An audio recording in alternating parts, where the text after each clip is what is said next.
Hello there, many thanks indeed for joining us this evening right here on Rwanda Television News. We hope you had yourselves a productive day and a good start to your week. This is what makes up our edition tonight. Rwanda and Singapore have committed to strengthening bilateral relations so as to benefit their citizens. Rwanda's Senate has thanked the President of the Republic of Rwanda and all Rwandans for the way they just concluded the Commonwealth Heads of Government meeting.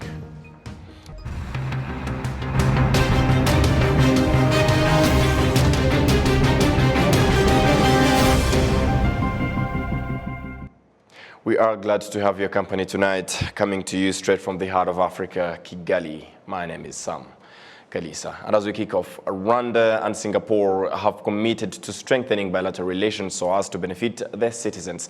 This was reiterated by the leaders of both countries during talks held in Kigali on Monday. We have the report with Innocent Mugabo. Very happy to be here. In a ceremonial respect paid to heads of state and government on Monday morning at Village Rugwiro, President Paul Kagame received the Prime Minister of the Republic of Singapore, Lee Hsien Loong, who is on a one-day state visit to Rwanda. It is his first working visit to the African continent since becoming the Prime Minister in 2004. Following a closed-door meeting, the two dignitaries held a press conference, and Singapore Prime Minister Lee Hsien Loong expressed satisfaction for the existing grounds of interest between the two countries and praised Rwanda for organizing a successful CHOGM and wished Rwandans a happy Liberation Day. Last week I attended the CHOGM meeting, and I'd like to congratulate President Kagame for hosting a successful CHOGM.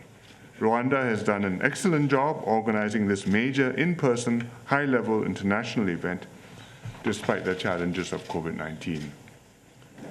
This is my first official visit to an African country. It's been a very meaningful one.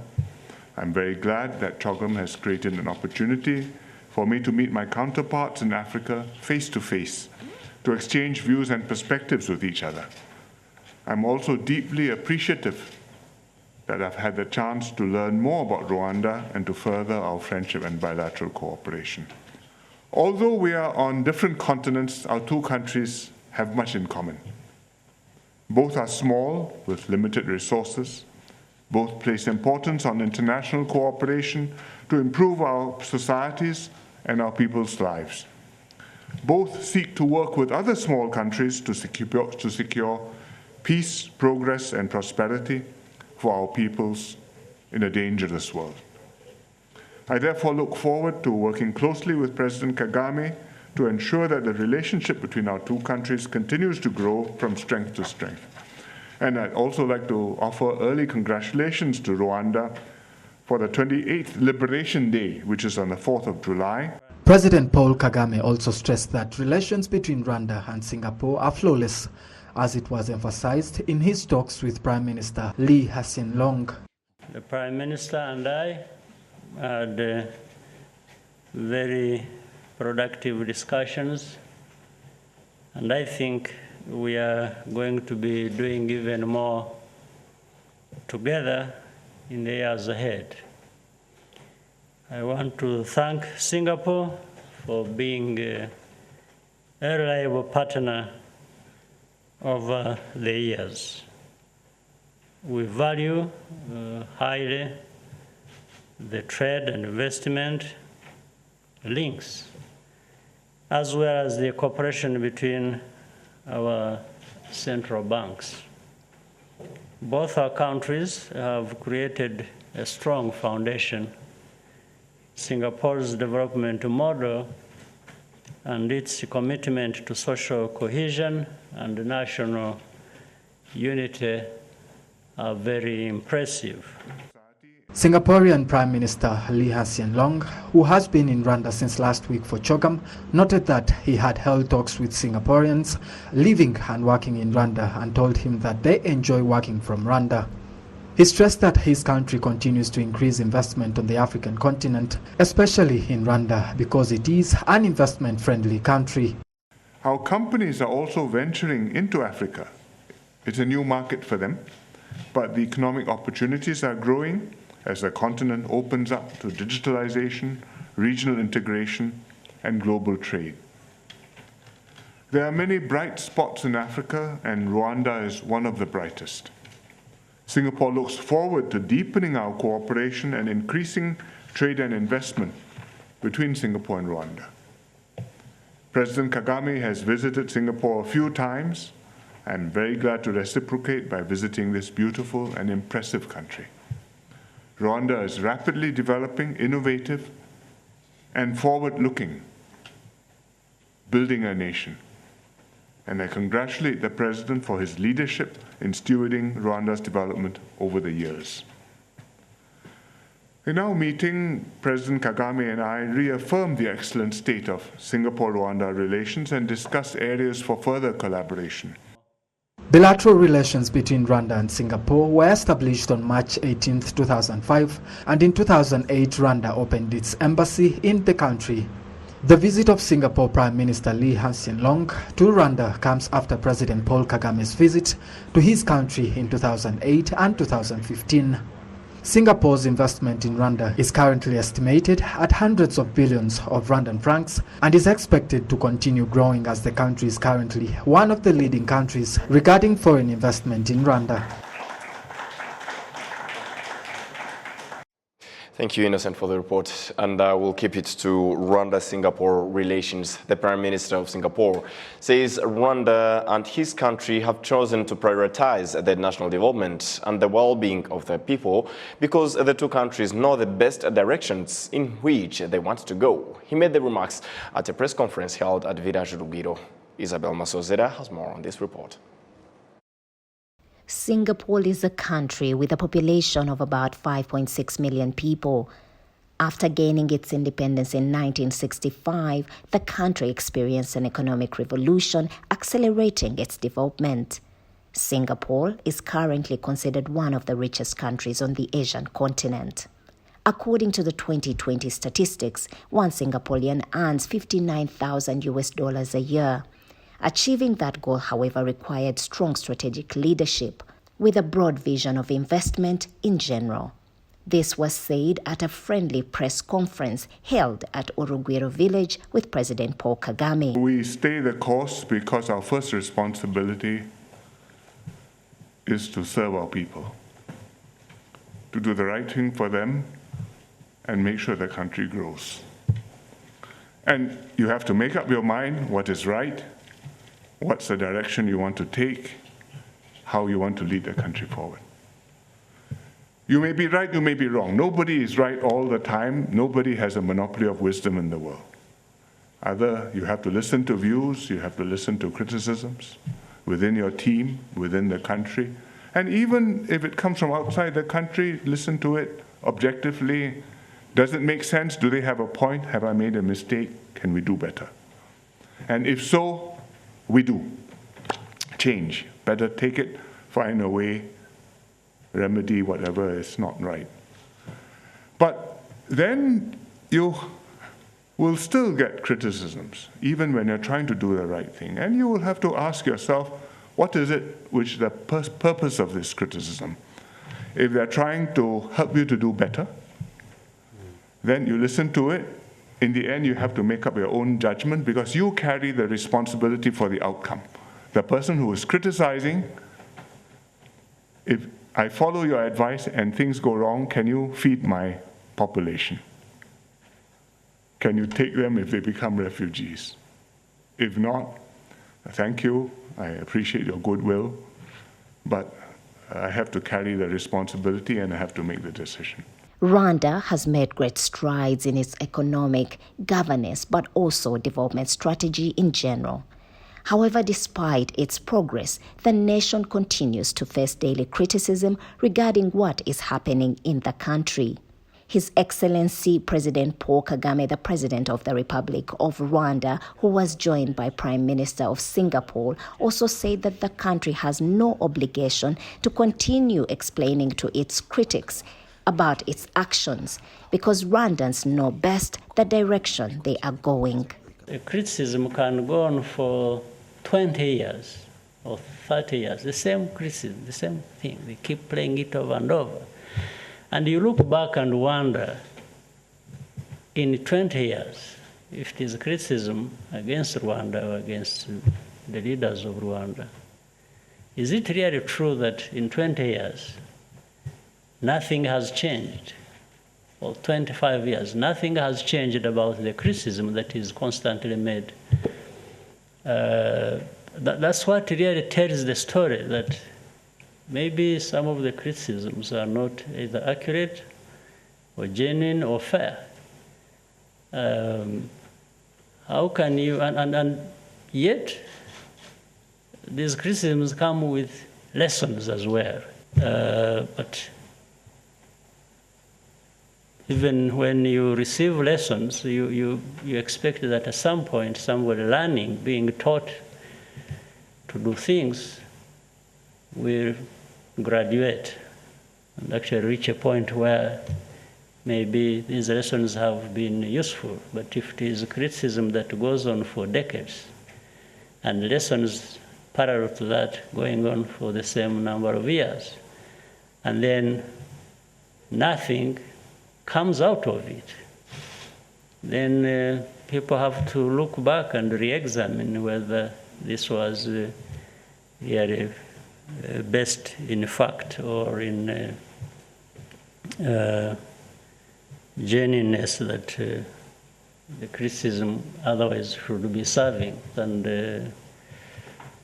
at the end of the day, we have results or don't have them. And that should speak for itself. Both leaders say that the two countries have a lot in common, including a shared vision and a thirst for the betterment of their people. Isabel Masozera, RTV News. Thank you, Isabel. And as we move ahead, the Ministry of Infrastructure has reiterated that Rwanda wishes to have residents that live in urban areas with access to all necessary infrastructure. This was noted during a meeting between the Ministry of Infrastructure and the Senate Standing Committee on Economic Development and Finance. Ghislaine Mugwaneza was there and she has the report. Housing and improved living conditions both in Kigali city and in other urban areas are among the things to be streamlined. Urban areas development has been mentioned among the things that fasten the country's progress. We have large, small and medium-sized urban areas which should complement each other in their development in activities that are truly contributing to the development of Rwandans. It was also pointed out that as time goes by, residents in Kigali city and urban areas keep on increasing, whereby 1.3 million residents live in Kigali city, which would increase to 3 million in the next 5 years. The Minister of Infrastructure, Dr. Ernest Sabimana, says that though the Kigali City Master Plan and other urban areas are being implemented, there are challenges that are still hindering the implementation. Sometimes you find that there is a master plan for Kigali City, but it is clear that the physical plan delayed, especially in the districts, which is something we are working on. In collaboration with other urban authorities, we ensure that the physical facilities are completed as soon as possible with the help of residents. There are cases of bribes where a technician can give a certificate while knowing that the physical plan is not there. And when another person comes, the technician would not provide the certificate because there is no physical plan yet. There is another person who is already building because they had some talks before. And you find that solving all these problems is not having a complete physical plan that should be presented to the residents so that those who want to construct will do so, and those who are not capable should wait while knowing that if they get documents, they can start construction. The senators were contented with the fact that all infrastructure projects prioritize the resident, but there are things that should be streamlined. We still find so many places in Kigali city with bushes, and then you find that many people are now building in urban areas like Ruyenzi, Nyamata and Rwamagana, yet there are still so many bushes in Kigali. You may wonder if the master plan is in line with the capacity of the people living in Kigali city. The figures from the Ministry of Infrastructure indicate that 72% of those living in urban areas have access to clean water, while it is 56.8% in rural areas. Between 2014 and 2022, 10,611 households were relocated from high-risk zones, and there is a program of relocating at least 700 households every year. Ghislaine Mugwaneza, RTV News. We'll head to justice matters now. The Court of Appeal has noted that uniformity in the way similar to commercial cases are ruled will help fight corruption and inequality. This is one of the areas of emphasis in a consultative meeting bringing together officials from the Court of Appeal and the commercial courts. Precious Chirezi has more on this report. Normally, a judge ought to find a law or precedent that resonates with the case they're presented with. However, in some instances, verdicts are given to similar cases in commercial courts. Mu busanzwe wasangaga hari abacamanza bamwe babyumva. It isn't uncommon for judges to share an opinion about a case or to reach a verdict without verifying whether the case proceeded in a commercial court or court of appeal. It is these decisions that set limits on the rights acquired from higher courts. Justice begins when similar decisions are taken for similar cases. Similar disputes are likely to sway the judge to reach one verdict which doesn't result in a fair trial. Out of the 2,589 cases presented to the commercial court in 2021, 2,494 cases were resolved, whereas of the 1,471 cases presented to the court in 2021, 1,010 of them were resolved. In 2022, 526 cases were resolved out of the 572 presented. Reaching the same verdict for similar cases was started in 2012 and has been productive to the justice system, although some judges don't opt for this method. The president of the Commercial High Court of Rwanda is of the view that this will reduce the number of cases presented to the commercial court without necessity. Iyo hafashwe umurongo ku byemezo bifatwa. When it comes to the decision-making process, it's essential for the judiciary to access precedents and cases to base their verdicts on. Bikorohereza n'abacamanza gufata ibyemezo bitewe n'imirongo yatanzwe. The president of the Court of Appeal maintains the view that resolving similar cases reduces their recurrence and aids the fight against corruption. Ariko muri ibi ngibi turimo kuganamo. The notion that a conflict will be resolved for one person because another had a similar experience and using nepotism to get ahead is corrupt. Lines made to regulate service provision should be respected. This meeting was attended by judges, researchers, and clerks from the respective courts discussed prior. Precious Chirezi, RTV News. Rwanda's Senate has thanked the President of the Republic and all Rwandans for the way the just concluded Commonwealth Heads of Government meeting was hosted. Sergeant Hode filed this report. The senators noted in particular on the way successfully hosting the major event proves naysayers wrong when it comes to Rwanda. This meeting originally had another agenda, and I was fortunate that my proposal for this matter to be discussed as well was accepted, as the law allows us to do. My colleagues also supported the move. We want to thank our President for his vision, which is why I felt that the Senate plenary session gathered today should comment on the success of CHOGM. You all know what preceded it, the many words that were spoken, those who kept posting messages on social media sites saying it should be postponed again, and others who tried to destabilize the country's security. Still, God made it a success. You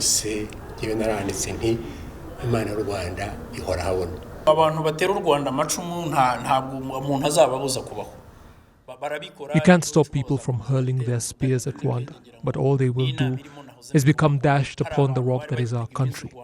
I told you, even as the meeting took place, that there were those who claimed that Rwanda had committed itself to a task that was beyond its capabilities, with others saying Rwanda does not have the values that the political association is built upon. I know you host programs to do with the economy a lot. Well, that event opened up many opportunities to do with business and investment, education and tourism, and so on. Therefore, senators, we decided not to remain silent on this matter and address it now, rather than wait for 2 to 3 months as if we were not here or don't know what is going on.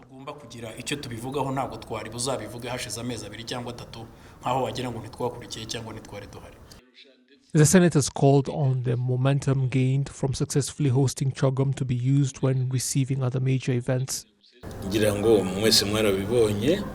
I believe you have all seen the reports in media publications. Everybody was surprised.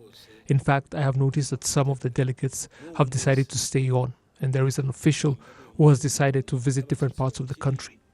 All of that is an indication that it was a success, and now we must look to surpass that success in an even better way, because even during this year we have other important meetings, and that one should be the example to go by. This motion in Parliament commending the way things were handled will be forwarded to the President of the Republic, and we will present it to him as the Parliament.